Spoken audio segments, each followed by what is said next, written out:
안녕하세요 여러분, 선우천 병원입니다. 오늘은 무릎 관련 질환에 대해서 알아보도록 하겠습니다. 먼저 바늘상 연골이죠. 무릎 연골, 바늘상 연골, 연골판이라고 하고요. 바늘상 연골, 연골판의 수술 중에서도 봉합수술이라고 하는 것에 대해서 몇 가지 알아보도록 하겠습니다. 먼저 봉합수술을 하기 전에 먼저 기초적인 지식부터 좀 쌓고 넘어갈게요. 이전 동영상 보면 다 있지만 한 번 더 확인하고 좀 새로운 내용들로 한번 이야기를 해보겠습니다. 먼저 바늘상 연골은 외측과 내측이 있습니다. 즉 바깥쪽과 안쪽이 있는데요. 두 개로 되어 있어요. 한 무릎에.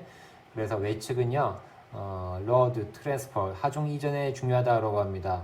하중이 이쪽으로 빠지는 중요한 역할을 해주는데 좋다. 그리고 하중 전달이 감소될 때는요 무록이라든지 원판형 연골 방사형 파열신은 하중 전달이 많이 감소된다고 이야기를 합니다. 반면에 내측은요 무릎의 안쪽으로 우리 중심 체중이 많이 지나가기 때문에 많이 삐끗삐끗 움직이면 안 되겠죠. 그래서 안정화, 스타빌라이제이션이라고 하고 안정화에 중요하다. 특히 뒤쪽은요 딱 붙어 있어요. 거의 안 움직이게끔. 그래서 뒤쪽은 안정화에 특히 중요하죠. 그래서 안 움직이기 때문에 무릎 뒤쪽에 바늘상 연골이 생각보다 파열이 많이 생긴다고 이야기하죠. 움직이게 되면 파열이 작은데요. 딱 굳어져 있으니까 그 충격으로 인해서 뼈 사이에 대퇴골과 경골 사이에 끼게 되면은 내측에 있는 뒤쪽의 연골은 바늘상 연골은 파열이 잘 생기게 됩니다. 기능이죠. 체중의 약 50%를 전달한다고 합니다. 50%를 전달하기 때문에 충전재, 필러의 역할, 그리고 윤활제, 영양 공급도 해주고요. 충격 흡수, 그리고 회전할 때도 회전 안정성을 담당을 해주게 됩니다.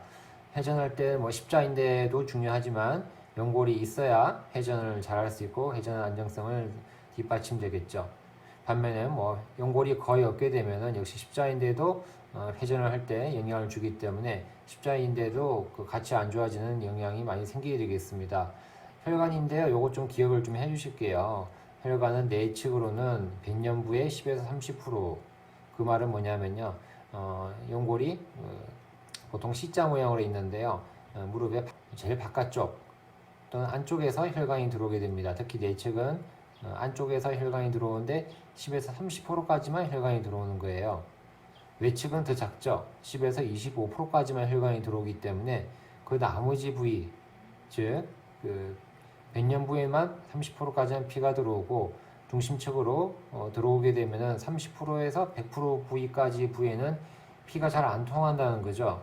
그래서 레드존, 레드 화이트존, 화이트존으로 나누게 되는데 어쨌든 그 혈관이 들어오는 부위는 25%에서 30%까지다라는 것을 기억을 해두시는 게 좋겠습니다.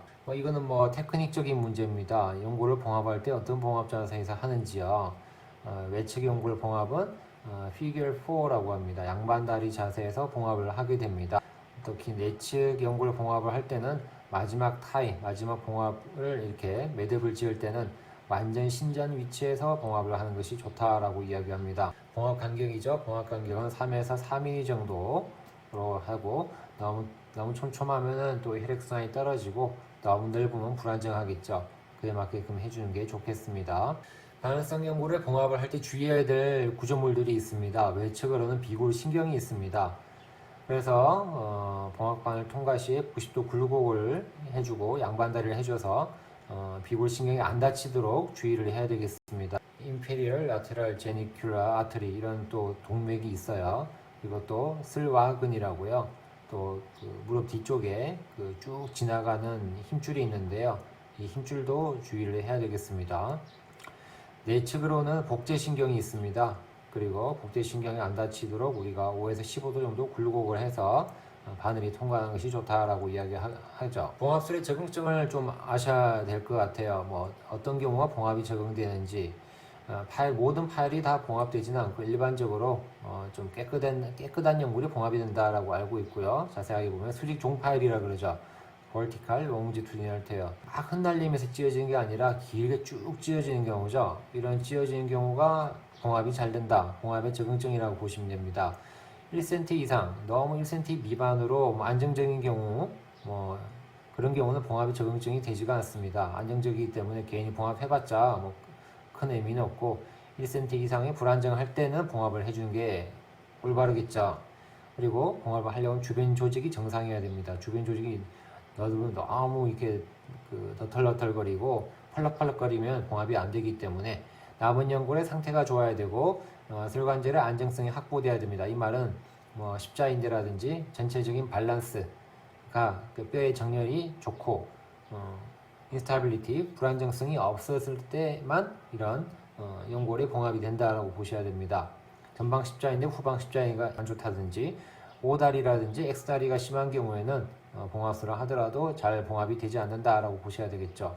혈관존이죠. 어떤 데 찌어지는지 내측은 빈년 30, 외측에 빈년 25%, 이 부위에 봉합을 했을 때 봉합이 잘 된다고 합니다.